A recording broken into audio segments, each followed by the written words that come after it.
¿Te gustaría saber cómo funciona el negocio de la Fórmula 1 y cuántos millones mueve cada año? ¿Querrías saber cuáles son las cantidades que reciben las distintas escuderías en función de su clasificación en el Mundial de Constructores? Y por último, ¿querrías saber cómo se determina el límite de coste que los distintos equipos pueden utilizar para diseñar sus monoplazas? Pues estas preguntas y muchas otras son las que vamos a estar revisando a lo largo del vídeo de hoy.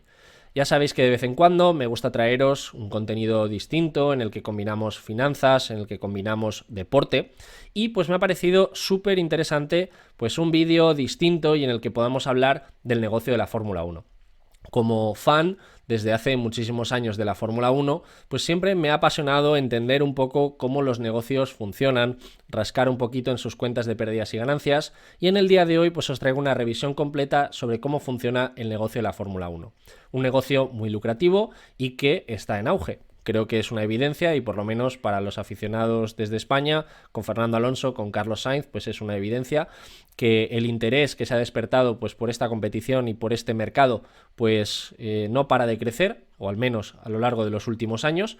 Y bueno, como digo, creo que también está muy bien o es un vídeo pues imprescindible para todos aquellos aficionados del mundo del motor que queráis entender un poquito más allá de lo que vemos por televisión. Así que si es tu caso y te gustaría conocer cómo funciona el negocio de la Fórmula 1, pues quédate porque te voy a contar también al final un par de cosas que seguro que no sabes. Perfecto, pues lo primero que quiero explicaros es que la explotación de los derechos comerciales y audiovisuales de la Fórmula 1 pertenecen a una compañía denominada como Liberty Media, una entidad norteamericana, y que además hace muy poquito se ha hecho también con estos mismos derechos de la MotoGP. Por lo tanto, se constituye como uno de los players más importantes dentro del mundo del motor y, por supuesto, del desarrollo de estas competiciones.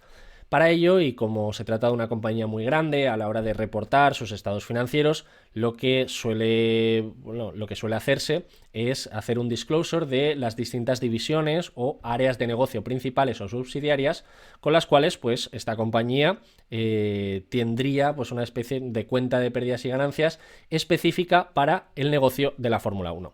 Concretamente, es lo que dentro de los estados financieros anuales de Liberty Media se entiende como The Formula One Group, que es, digamos, pues toda esta división que se encarga de gestionar los derechos comerciales y audiovisuales de la Fórmula 1. Para ello, lo que podemos observar aquí y que luego desglosaremos más en detalle es que se trata de un negocio que el año pasado tuvo unos resultados o digamos unos ingresos de 3.222 millones de dólares y en el año 2022 2.573 millones de dólares. Es decir, vemos aquí una tendencia muy positiva y un crecimiento de más de un 25%. Como estáis viendo aquí, la propia Liberty Media lo que hace es pues hace una especie de división entre aquello que considera como ingreso primario y luego pues otros ingresos que luego veremos más en detalle. Concretamente, todo aquello que va directamente o que viene directamente de la propia Fórmula 1, pues ha crecido un 21% y el resto un 42%, un total de un 25%, con lo cual pues un crecimiento súper favorable y que pone en valor pues obviamente todo el trabajo que desde la compañía se está llevando a cabo.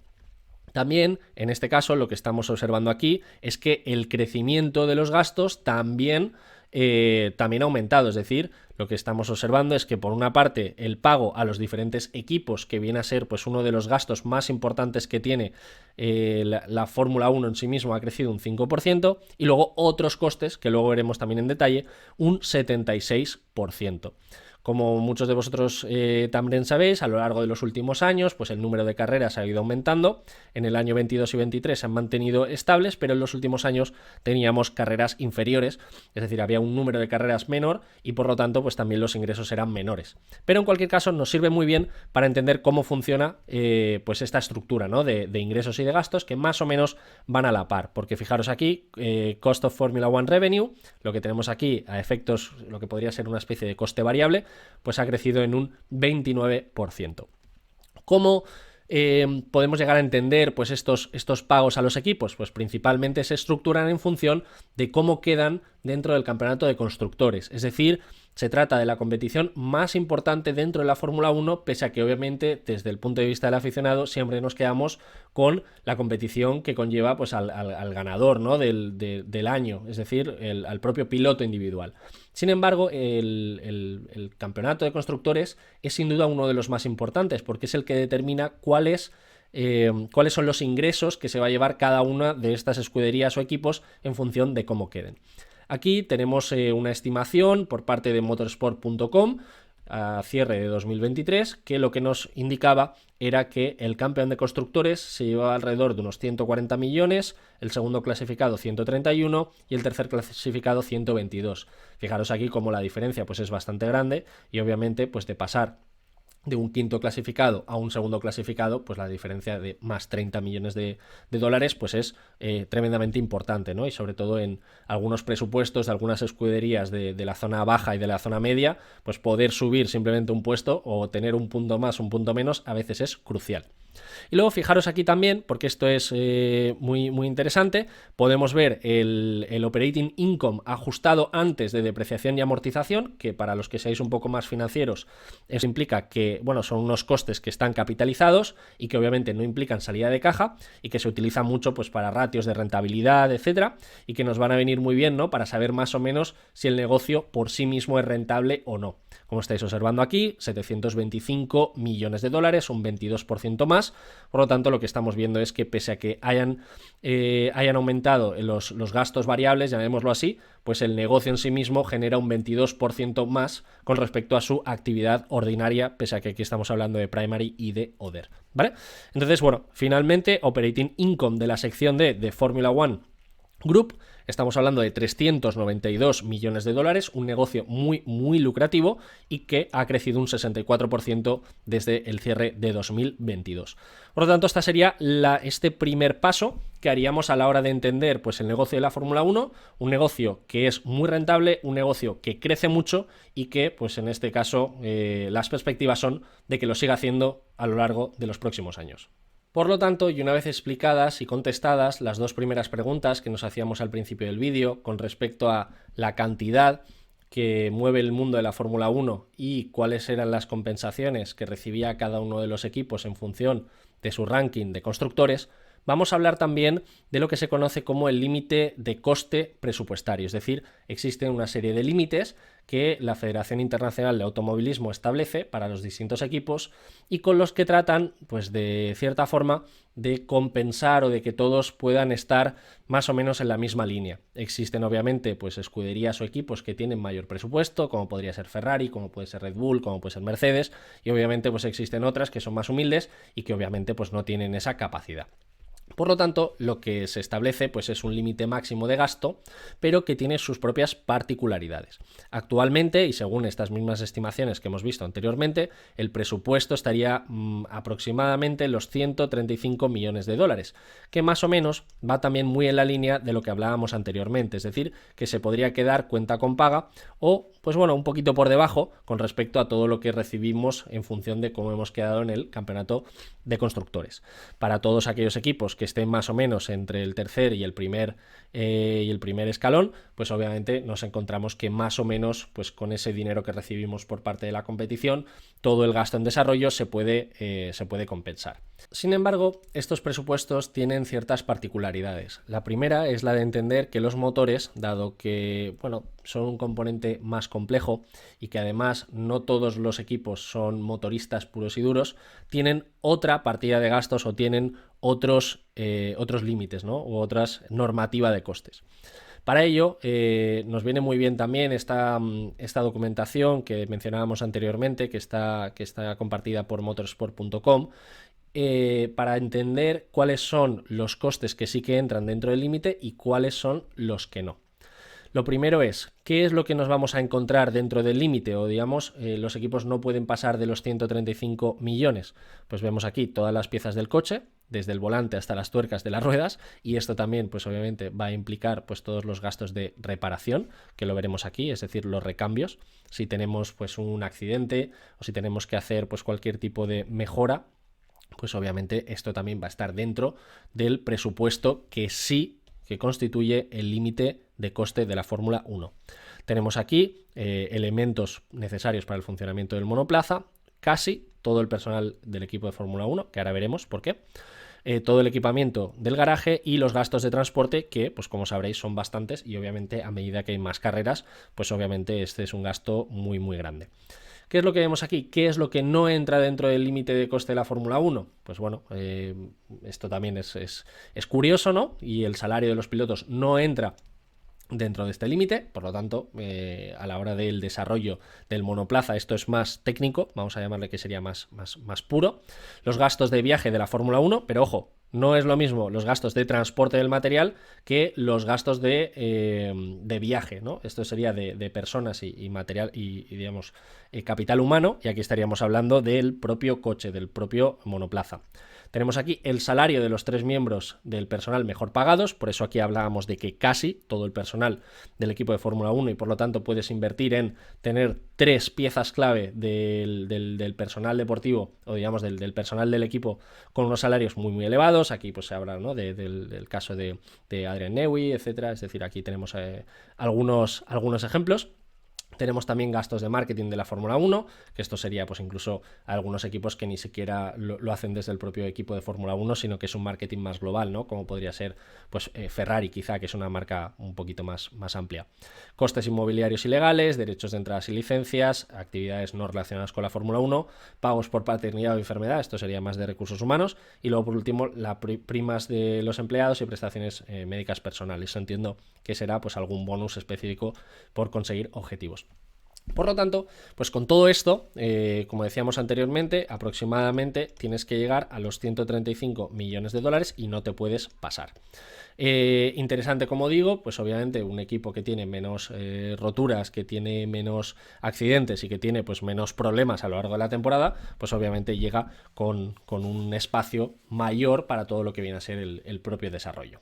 Por lo tanto, y una vez explicado todo esto, lo que vamos a tratar de hacer pues es una revisión detallada de las distintas vías de negocio que hemos comentado al principio del vídeo, y nos vamos a centrar también pues en este Other Income que veíamos anteriormente, que ha crecido pues muchísimo a lo largo de los últimos años.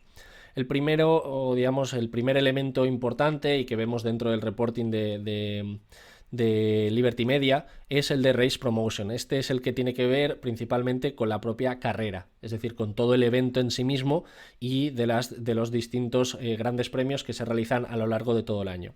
Después tenemos la venta o comercialización de derechos de imagen, en el cual pues participan principalmente pues las televisiones más importantes y que luego pues tienen sus servicios de suscripción. Y luego tenemos también pues una vía de ingresos también muy importante, como viene a ser pues los propios patrocinadores, que luego veremos un poquito más en detalle. Con respecto al Other Income, pues esto es lo que os dejo aquí marcado. Que bueno, en este caso pues un crecimiento muy muy importante a lo largo de los últimos años. Vemos aquí una variedad bastante amplia de ingresos, incluyendo pues el Paddock Club, que viene a ser como una serie de experiencias VIP, hospitalities, es decir, todo lo que conlleva, ¿no? Con estas experiencias un poquito más VIP, más específicas dentro de los propios grandes premios. Vemos también aquí servicios a los equipos y a terceros. Vemos aquí también pues el desarrollo, ¿no? de la F2 y de la F3. Vemos aquí pues la F1 Academy.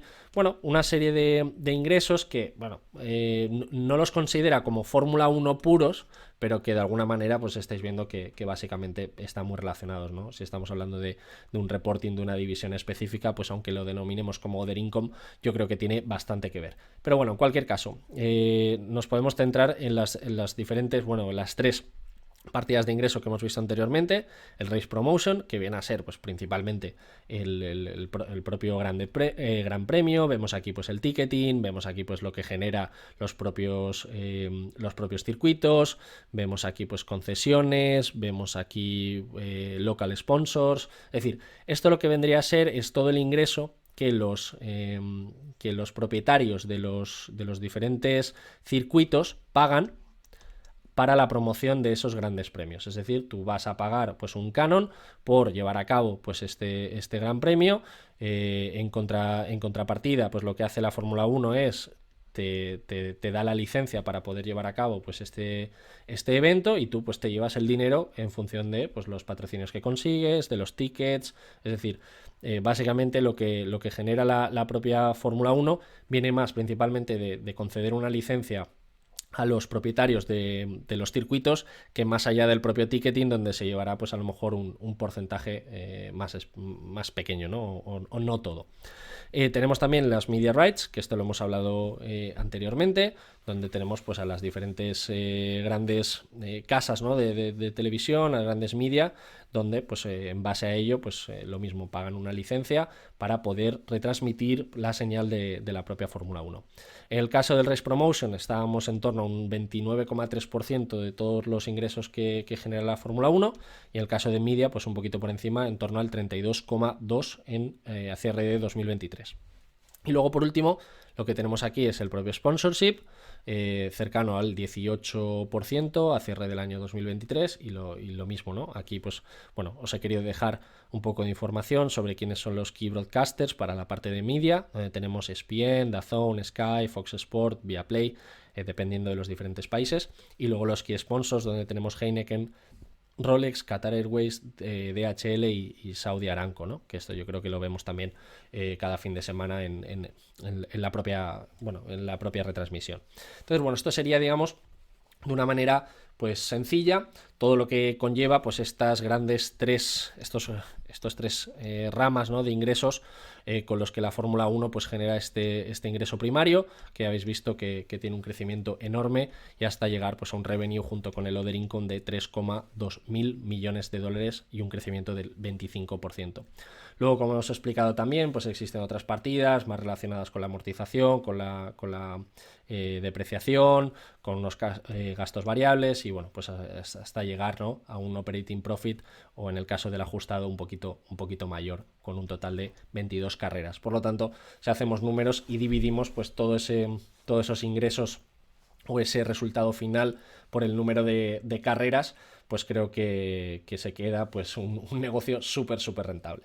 Entonces, bueno, explicado todo esto, llegamos al final del vídeo. Espero que te haya parecido interesante, útil, que hayas podido descubrir cosas que a veces no se cuentan o que están un poquito más escondidas, y que en el día de hoy pues quería traeros, y que quería pues también darle una vuelta pues a algo distinto que también me gusta mucho. Es uno de mis hobbies, el mundo del motor, el mundo de la Fórmula 1, y que bueno, he tenido la posibilidad de poder ir a bastantes carreras, y bueno, pues que cada día me gusta más, pese a que obviamente pues todos los aficionados, ¿no? A veces somos un poco críticos con cómo está montado pues todo este negocio, pero bueno, yo me divierto mucho y me lo paso muy bien. Así que nada, con esto cerramos el vídeo. Esperamos que este año pues pueda llegar la 33 también, que puedan llegar carreras para Carlos Sainz, y que bueno, que podamos disfrutar un poquito más, y a ver si Verstappen también pues tiene algún problema por el camino, que no estaría de más, y sobre todo las carreras son más divertidas. Así que nada, con esto damos por finalizado el vídeo. Espero que te haya gustado y nos vemos en el siguiente. Un saludo.